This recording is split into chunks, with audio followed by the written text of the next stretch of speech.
Well, this sort of came out of nowhere, didn't it?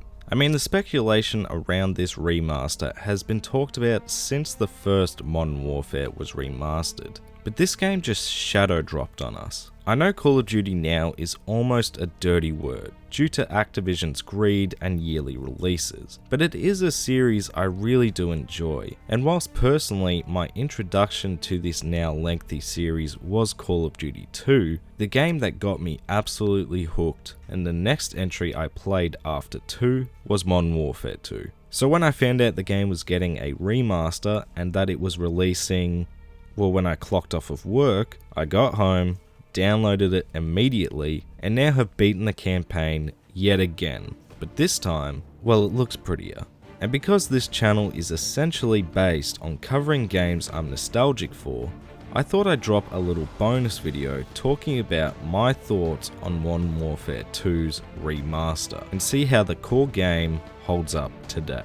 Let's talk about graphics from the get-go, because it is a remaster, not a reboot, so the looks are sort of the selling point. The best way I can describe the visuals is with the example of Halo Combat Evolved Anniversary. I remember playing that game with the upgraded visuals and thinking, this looks incredible, but they didn't change much really, did they? And then my mind was blown when I pressed the back button and saw the game's original graphics. Nostalgia and the mind is a funny thing, and your memory will almost always improve a game's graphics until you actually see what the game used to look like. Now, whilst Modern Warfare 2 Remastered isn't as drastic a change as Combat Evolved Anniversary, it still ups the quality of the game significantly and makes things pop, especially the game's environments. I mean, I couldn't stop myself mid-mission most of the time to just start slow panning around and admiring the details. But the visual quality improvements don't just change,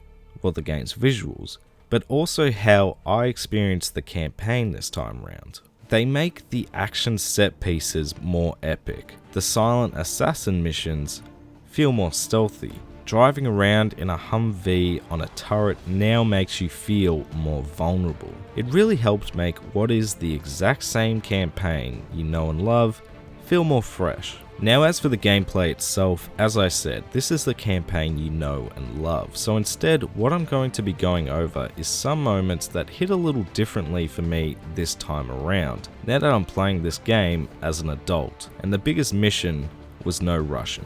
Now, you have to remember, this game originally released in 2009, so I was only 12 years old at that time. And I'm not saying I didn't recognize that what you, the player, are doing in this mission is messed up, but playing it today definitely hit different. Not in an I'm offended sort of way, but now I've put on a few years, you really do fully comprehend the severity and tragedy you're a part of. Instead of mindlessly mowing down enemies because you're told they're bad, now you are a part of these horrific actions, and I actually appreciated replaying the entire campaign more after this mission raised the question of why are you pulling the trigger?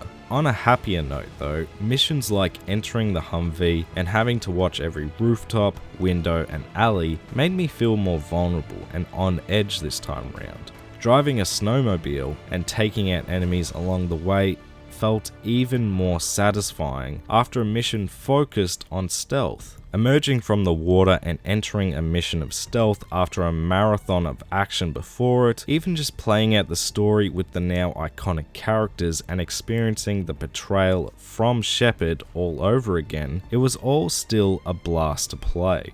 And that is really the important thing to know going into this remaster. If you're looking for changes other than the game's visuals, well, that's not what this is. This is essentially a question of how badly do you want to play through Modern Warfare 2 again, but with better graphics this time round? My answer was immediately, give it to me, and I wasn't disappointed. The improvements in visuals enhance the experience of the campaign, and the campaign is still as much fun to play as it was back in 2009. It sucks it is a timed exclusive for 30 days on PS4 before releasing on Xbox and PC, and I honestly just think that model is so outdated at this point. But if you have a PS4, or even if you don't and can wait a month, if you have that itch to play Modern Warfare 2 again and relive some memories, this was a great time. Thank you guys so much for watching. I just wanted to reiterate, this is a bonus video for the week. I honestly didn't expect to make a video about this, but after replaying the game, I just had to talk about it. Don't worry though, the Jack series of retrospectives will be continuing later in the week with a video on Jack 3. So keep an eye out for that, and have a good one everyone. I hope you're staying safe.